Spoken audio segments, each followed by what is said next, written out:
Hello दोस्तों, हिंदी की बिंदी channel में आप सभी का स्वागत है। तो दोस्तों, आज के इस वीडियो में आप सभी के लिए एमपीपीएससी असिस्टेंट प्रोफेसर में जो आपके सिलेबस में यूनिट 9 में कविता दी गई है, बालकृष्ण शर्मा नवीन के द्वारा विप्लव गायन कवि कुछ ऐसी तान सुनाओ। तो इस कविता की हम व्याख्या करने वाले हैं, तो चलिए देखते हैं। और यहाँ पर इस चैनल के माध्यम से आपकी एमपीपीएससी का जो भी सिलेबस है तैयारी कराई जा रही है, तो ज़्यादा से ज़्यादा लोगों को शेयर करिएगा ताकि और लोगों को भी इसका लाभ पहुंच सके। तो देखिए, इस कविता में मुख्य रूप से क्या संदेश कवि देना चाहते हैं, तो पहले इस बात पर चर्चा करें। तो कवि जो है समाज में एक बदलाव की बात जो है इस कविता में करना चाहते हैं, एक क्रांति की बात करना चाहते हैं कि शांति के द्वारा सब कुछ हासिल नहीं किया जा सकता। तो अब जो समय है वो क्रांति का है। तो अब क्रांति के द्वारा जो है समाज में एक परिवर्तन, एक बदलाव जो है लाया जा सकता है। तो इसी क्रांति की बात कवि ने एक समाज में एक परिवर्तन की बात अपने इस कविता में की है। तो चलिए अब कविता पे आते हैं। कवि कुछ ऐसी तान सुनाओ जिससे उथल पुथल मच जाए, एक हिलोर उधर से आए, एक हिलोर इधर से आए, एक हिलोर उधर से आए।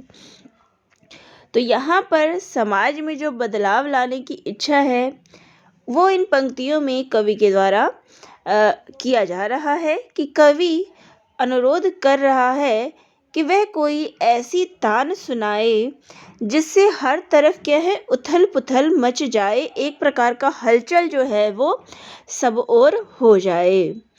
तो यहाँ जो है एक ऐसे गीत, ऐसे जोशीला गीत गाने की बात की जा रही है जिससे जो लोगों के अंदर जो बुराइयां व्याप्त है वो समाप्त हो जाए और जो ताकत है वो लोगों के बीच आ जाए। और ये भी जो बदलाव आएगा समाज में वो केवल एक तरफ से नहीं बल्कि हर जगह से हो। और बदलाव की जो एक लहर है वो एक दिशा से आए और दूसरी अलग दिशा से। तो बदलाव जो है वो हर ओर से आए ताकि जो बुराई की खिलाफ आवाज़ है वो हर तरफ से उठ सके। चलिए अगली पंक्तियां हैं। सावधान मेरी वीणा में चिंगारियां आन बैठी है, टूटी है मिज़राबे अंगुलियां दोनों मेरी ऐठी है।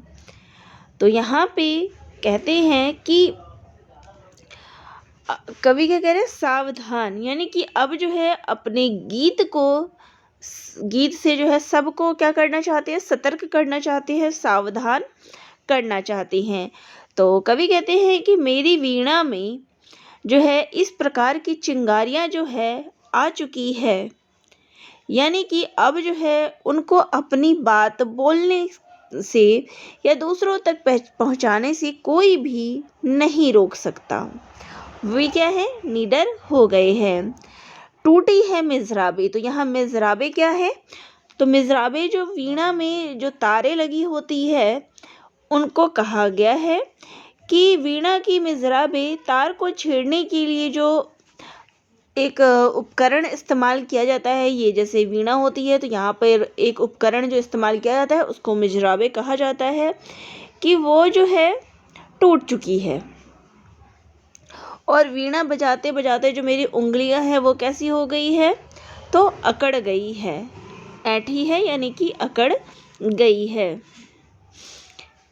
तो इन बातों से यहाँ जो इन पंक्तियों से अर्थ निकलता है वो ये है कि कविता जो है, कवि ऐसे गीत बताने की बात कर रहे हैं जिससे प्रत्येक लोगों के भीतर जो डर है वो समाप्त हो जाए और उनके इस धुन से जो लोग हैं, जो बुरे लोग हैं वो डर जाए। आगे पंक्तियां हैं। कंठ रुका है महानाश का, मारक गीत रुद्ध होता है, आग लगेगी क्षण में हृतल तल में, अब शुद्ध युद्ध होता है। तो यहाँ कहते हैं कि कंठ रुका है महानाश का, कि जो गीत गाने वाला गायक है उसका गला जो है वो क्या है, बैठ गया है। और उसके मुंह से निकलने वाले, तो अब उसके मारक गीत रुद्ध होता है। तो अब उसके गीत जो है वो कैसे निकल रहा है, महानाश का, विनाश का जो है वो गीत जो है उसका रास्ता रुक गया है, कंठ रुका है। महानाश का जो गीत उसके मुंह से निकलने वाले हैं वो रुक गया है। कवि मानता है कि वह आवेश से किस प्रकार का गीत गाना चाहता है, एक विनाशक गीत गाना चाहता है, क्योंकि जो विध्वंस की नींव, आग लगेगी क्षण में हृतल अब शुद्ध बुद्ध युद्ध होता है कि विध्वंस की नींव पर ही नव निर्माण संभव है। कहीं पे अगर विध्वंस होगा तो उसके बाद ही नया निर्माण संभव है। तो अगर जो है बदलाव लाना चाहते हैं समाज में, जो पहले से प्रथाएं चली आ रही हैं उनको, बुरी प्रथाओं को, बुरी चीज़ों को जब समाज से दूर करेंगे तभी जो है नई चीज़ों का प्रवेश मिलेगा, नई चीज़ों को वहाँ जगह मिलेगा। लेकिन इस उत्तेजना के कारण, जो उनके अंदर जो उत्तेजना भर गई है, इसके कारण जो विनाशकारी स्वर है वो निकालना चाहते हैं वो रुक गया है। आग लगेगी क्षण में, तो इस जो स्वर नहीं निकल पा रहा है, जो रास्ते में एक रुकावट आ गया है, इससे तन में आग लगेगी और हृदय जो हृतल में, तो हृदय में जो है वो क्रोध भर जाएगा और चिंतित हो जाएगा, क्योंकि हर तरफ से जब प्रतिबंध लगता है तो ऐसे में किसी भी व्यक्ति का खून होता है और एक विनाशकारी युद्ध हो सकता है। अगली पंक्तियां हैं, छाड़ और झंकार दग्ध है इस ज्वलंत गायन के स्वर से, रुद्ध गीत की क्रुद्ध तान है निकली मेरी अंतररथ से। तो यहाँ इन पंक्तियों में कवि कहते हैं कि झाड़ और झंकार दग्ध है। झाड़ यानी कि जो कांटेदार झाड़ियाँ होती है, घास होते हैं, और झंकार यानी कि कांटेदार झाड़ियों का जो समूह होता है, तो उनको क्या किया जाता है, झाड़ और झंकार दग्ध है। तो जो कांटेदार झाड़ियाँ होती है उनको क्या करते हैं, जला दिया जाता है। तो उनको इन चीज़ों, झाड़ और झंकार दग्ध हो रही हैं क्योंकि उनको जला दिया गया, भस्म कर दिया गया है। उसी प्रकार से जो लोगों के अंदर डर है उसको समाप्त करना होगा इस ज्वलंत गायन के स्वर से, और जो भी बंधन है उनको तोड़कर गाने वाले जो स्वर हैं वो फूटने हैं।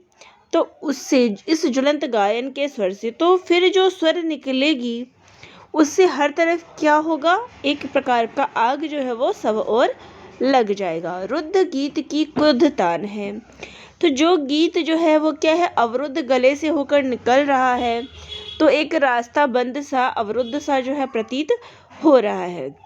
यानी कि कई वर्षों तक दबाए जाने के बाद जब क्रांति आएगी तो अपने आसपास जो भी उसकी बेड़ियाँ थी, जिसने भी उसको रोक रखा था, उन सारी बेड़ियों को वो अपने क्रोध के आग से सबको जला के भस्म कर देगी। निकली मेरे अंतरथ से, तो जो भी उनके अंतर से ऐसी आग निकलेगी जो सभी को जला के भस्म कर देगी। चलिए अगली पंक्तियाँ लेते हैं। कण कण में है व्याप्त वही स्वर, रोम रोम गाता है वह ध्वनि, वही तान गाती रहती है कालकूट फणी की चिंतामणि।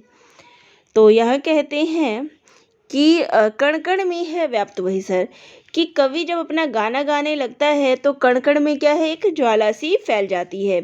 यानी कि हर तरफ उस गाने का जो असर है वो दिखने लगता है, सभी लोगों के मन में वो कवि का जो स्वर है वो सभी लोगों के मन में गूंजने लगता है। यानी सभी लोग उस बदलाव में स्वयं को शामिल करना चाहते हैं,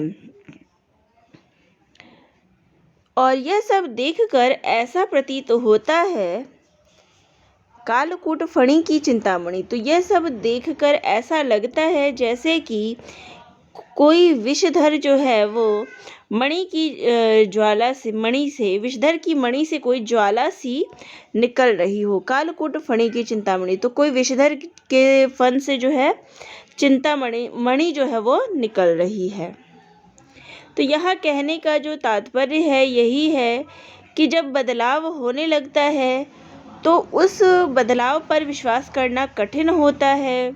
जैसे कि विषधर की मणि को चमकते हुए देखने की बात पर विश्वास करना कठिन होता है।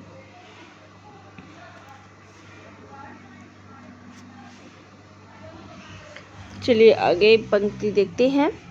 आज देख आया हूँ जीवन के सब राज समझ आया हूँ, भ्रू विलास में महानाश के पोषक सूत्र परख आया हूँ। तो यहाँ कहते हैं कि आज जो समाज में कैसी स्थितियाँ हैं, कैसी परिस्थितियाँ हैं, यह सब मैं जान गया हूँ और इस बदलाव के बाद जो स्थिति पैदा होगी उसके बारे में भी मैंने समझ लिया है। तो इसलिए जो है मैं समाज में व्याप्त जो ये बुराइयां हैं इनके, तो समाज में भ्रू विलास में महानाश, क्योंकि ये जो समाज में विनाश का माहौल जो फैला हुआ है उसको समाप्त करके एक नवनिर्माण, एक नए प्रकार के राष्ट्र का निर्माण जो है वो प्रारंभ पोषक सूत्र पर रखाया हूँ। तो उसको पोषक करना होगा, एक नए राष्ट्र का निर्माण जो है वो करना होगा। तो सब जो है गुलामी के जो ये विनाश है उस पे सभी लोगों को एक साथ मिलके काम करना होगा इस सूत्र पे, तब जो ये पराधीनता जो है वो पूरी तरीके से ख़त्म होगी और इसके बाद एक नए राष्ट्र का निर्माण होगा। तो चलिए ये थी इस कविता की संपूर्ण व्याख्या।